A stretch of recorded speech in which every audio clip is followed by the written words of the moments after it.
Morgan, and today I will be reading Chapter 21 of A Bachelor Husband by Ruby M. Ayres. Chapter 21. I fought with my friend last night, and it was not with honest swords. No steel sprang out to gleam and bite. We fought with poor, mean words. There was a moment's silence. Then Feathers went forward. The riotous blood in his veins had quieted, and he felt a little cold and breathless. "Hello?" he said. Chris looked up. "Hello! I thought I'd wait till you came in, as they said. You'd only just gone out." Yes. I went down to the end of the road, that's all." He poured out 2 whiskeys with a hand that shook badly and pushed one across to Chris. "Have a drink?" Chris tasted it and made a wry face. "Lord, that's a strong dose," he said. He added more soda to it, but Feathers drained his at a gulp. "Well, how goes it?" he asked. He sat down on the other side of the table, so that his face was out of the light. The room to him seemed filled with Marie's presence. It was so real that he wondered Chris did not guess she had been here. Chris stood up, his shoulders against the mantel shelf. His handsome eyes met his friend's with haggard pain. "I've got something to tell you," he said. "I'm telling you because you've always been my best friend." There was a little silence then. "Yes," said Feathers hoarsely. Chris told his story abruptly. "Mrs. Harriet went to our place 2 days ago. You know Miss Weber and I were golfing with them the day before." "Yes." Chris flushed and his eyes wavered. "A damnable incident happened when we were down there. Miss Weber—" He could not go on. Feathers nodded. "I know. Don't trouble to explain it. I could see it in Scotland. She thinks she is in love with you. Is that it? And told you so. Mrs. Harriet overheard or saw and told your wife. Go on." Chris looked relieved. "That's it, more or less. I swear to you that there was nothing in it on my side at all. I've never given the girl a thought beyond to play golf with her. You know that." "Yes. Go on." There was a long silence. "Marie won't believe me," Chris said then, brokenly. "She won't even let me explain. Miss Weber's brother died unexpectedly, and I took her back home. I only went because Marie and Aunt Madge both seemed to think I ought to. I never spoke a dozen words to the wretched girl the whole way. I didn't want to go with her. I stayed at an inn in Chester that night. Her home is in Chester, and came back as soon as I could the next morning. And this is what I got." He dropped back into his chair despairingly. "She's done with me," he said hoarsely. Feathers stared at his friend with strained eyes, and for a moment Chris started up once more. "I'll kill that Harriet woman if I ever see her again," he broke out passionately. "I loathe women. They're cruel devils to each other. Why did she want to go and hurt Marie Celeste like that? We were getting on better together. Things would have been all right, and then that hellcat must needs come in and ruin everything." His voice was choked and broken. "She said she hated me. Marie said so," he stumbled on. "She looked as if she meant it to. My God, you don't know what it was like to have to stand there and listen. I think I went mad. I know I've hurt her, but I didn't know what I was doing. I'd give my soul to undo the past 3 months and start again. It's all been my fault." He brought his clenched fist down on the table with a crash. "Blind, insensate fool that I am. I never knew that she was more to me than anything on earth." Feathers closed his eyes, and for a moment there was absolute silence. He had never heard Chris speak with such passionate despair before, had not believed him to be capable of so much feeling, and it drove home to him with brutal force the terrible tragedy upon the brink of which they now stood. It was not merely his own happiness or Marie's that was involved, but that of his friend as well, for Feathers knew with unerring instinct that Chris had only spoken the simple truth when he said that he loved his wife. He had been slow to realize it, perhaps, but now it had come. Feathers knew him sufficiently well to know that it would be deep and lasting. He braced himself for the thing which he knew was yet to come, and a terrible feeling of enmity rose in his heart against this friend of his, who had never discovered that he loved Marie until the fact he stood in great danger of losing her had been driven home to him. Half an hour ago Feathers had told himself that he must give her up, but now he had forgotten that, and all his love and strength rose in defense of her. She was his. He would hold her against all the world. Chris was pacing the room agitatedly, and after a moment he he broke out again. This isn't all. It isn't the worst. He swung round, looking at Feathers with haggard eyes. How would you feel, he demanded hoarsely, if your own wife told you that she cared for another man? There was a poignant silence, and as their eyes held one another, the realization came home to Feathers with overwhelming shock that in spite of everything he had heard, in spite of what Marie herself had told him, Chris still trusted him and believed in him. He tried to find his voice, but it seemed to have deserted him, and as he cast desperately about for words, Chris turned away and flung himself down into a chair, his face buried in his hands. There was a long silence. Then he said, in a dreary, muffled voice, "It's only what I deserve, I know, but..." He could not go on. He was up again, pacing the room in a frenzy of impotence. Feathers watched him for a moment with beaten eyes. Then he said jerkily, "You didn't care for her when you were married, Chris. I thought, wasn't it just to get the money?" Chris turned his haggard face. "To get what money?" he asked vaguely. Feathers tried to explain. "I was told, I understood, that the money was left to your wife alone, I mean, unless she consented to marry you, and that then you divided it." Chris laughed mirthlessly. "Good Lord! It was the other way about," he said in a hard voice. "Her father was always a crank, and he never forgave her for not being a boy. That was why he adopted me. He left every farthing to me, and I knew how proud she was. Knew she'd never take a shilling if she was told the truth about the will, so I married her to settle it. It seemed the best way out at the time," he added hopelessly. "I thought I was being rather clever. I know now what a damn fool I was." Feathers got up slowly and, walking across to Chris, put his hands heavily on his shoulders, looking at him with desperate eyes. "Is that the truth?" he asked hoarsely.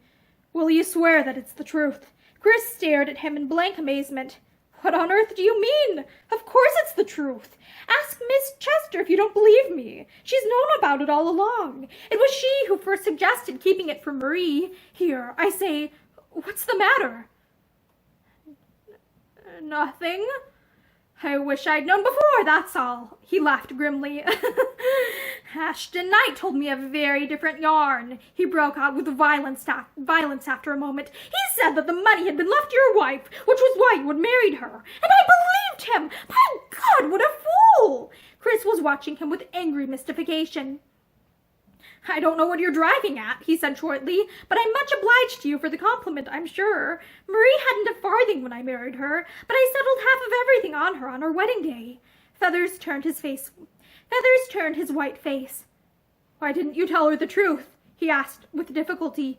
"No good ever comes of lying and subterfuge and deceit." He laughed grimly at his own words. "He was a fine one to get up in the pulpit and preach when in another 24 hours he would have broken every code of honor and friendship." It was trembling on his lips to tell Chris the whole truth, to keep back nothing from the first moment in the hotel lounge, when his too ready tongue had started all the mischief. But for him and his blundering, Chris and his wife would have been happy enough now. He seemed to see it all as plainly as if it were a picture unraveled before his eyes.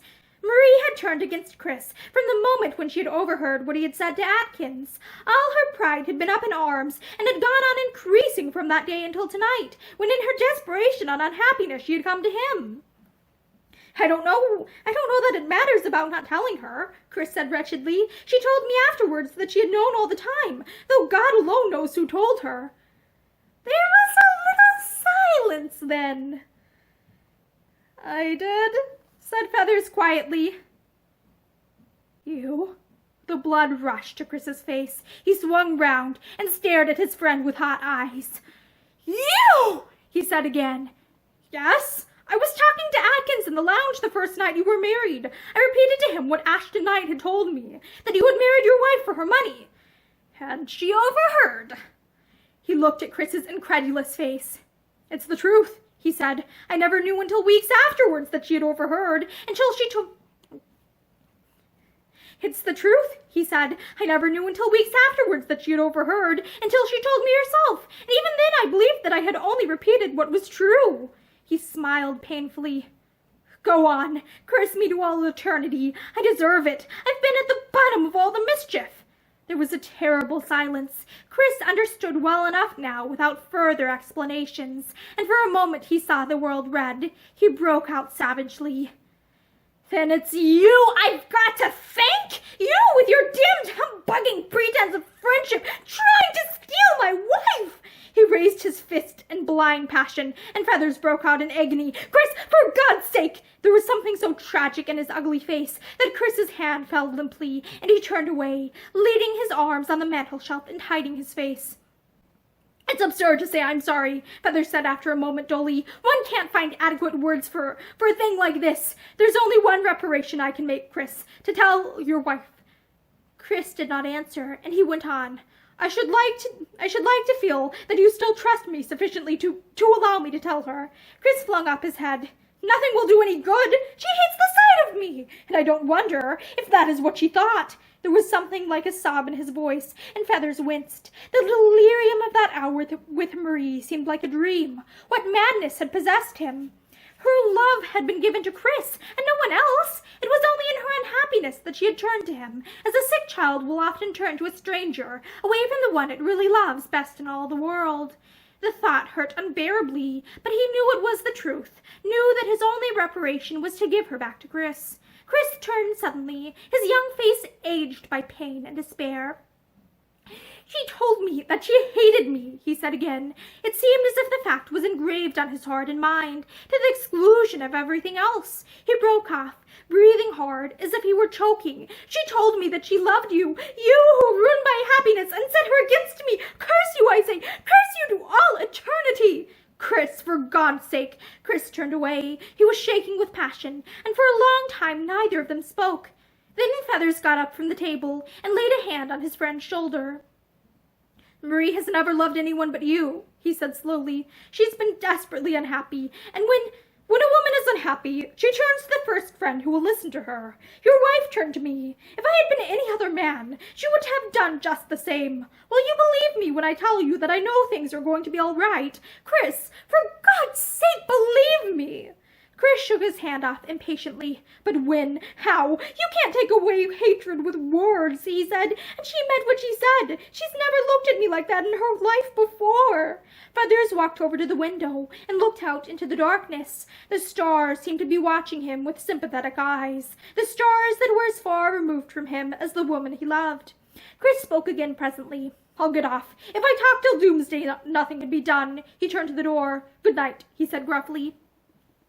Feathers held out his hand, but Chris would not see it, and he went out, shutting the door hard behind him. Feathers stood at the window and listened to his steps dying away down the street. It was the end of their friendship, he knew, and the knowledge cut him to the heart. He sat up all night, trying to make some sort of order out of his tangled thoughts. He would never see Marie again. He would write to her and explain, but he knew she would be unconvinced by a letter. And, after all, what could he say that he would give her back? What could he say that he would give her back her lost happiness? Poor child! He waited till 10 o'clock the following morning and rang Chris on the phone. The servant who answered it said that Mr. Lawless had gone out. "And Mrs. Lawless?" Feathers asked. "She has gone out, too, for the day," she said. With her husband." "Oh, no, sir."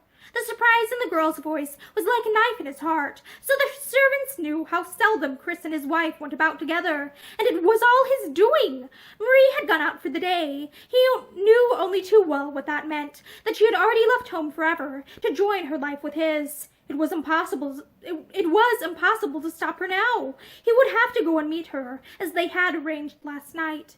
He had told her to meet him at a little inn on the Oxford Road. He had arranged to drive the car down in the evening and take her away. Last night it had sounded like sense, but this morning, madness, utter madness. Twice during the morning he rang Chris again, but each time he was still out, and finally Feathers wrote to him. He sent the note by a boy who lived in the house, and went round to the garage to fetch his car. If Marie had gone to the inn earlier than he had told her, there was still time to tell her the truth and take her back home.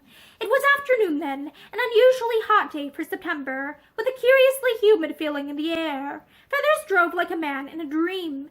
Everything seemed so unreal and impossible. He wondered what the end of it all would be. It was only 4 o'clock when he reached the inn, but Marie was not there. He supposed he could hardly have expected her to be, seeing that he had not told her to meet him until 8 that evening. He remembered how he had calculated that it would be dark, and that they could make their escape under cover of the friendly night. His whole soul writhed now as he thought of it. The shame of what he had done overwhelmed him. He never knew how he got through the long hours. He could not keep still for a moment. In and out he wandered, looking up and down the long road by which she must come. It seemed to get dark early. The river flowed close to the inn, and a curious gray mist rose from the fields and the water, till almost a fog lay over the countryside. Feathers suffered the tortures of the damned. His heart was sick with mingled dread and longing. One moment he was praying that she would not come, that at the last moment she would change her mind and not dare to face it, and the next his soul was in agony lest he should never see her again. 1,000 times he went into the quiet little inn parlor and looked at the clock.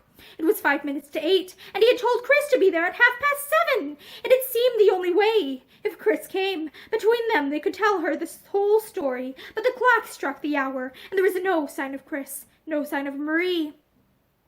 Feathers went to the door again. He was shaking as if with ague, and his lips were like ice.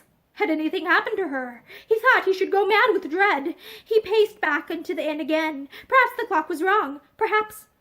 "Mr. Dacres," said a timid voice, and he turned slowly to find Marie beside him. And that is the end of chapter 21 of A Bachelor Husband by Ruby M. Ayres. Thank you for listening to this chapter with me, and I hope that you return soon so that we can see how this cliffhanger gets resolved. Have a great day.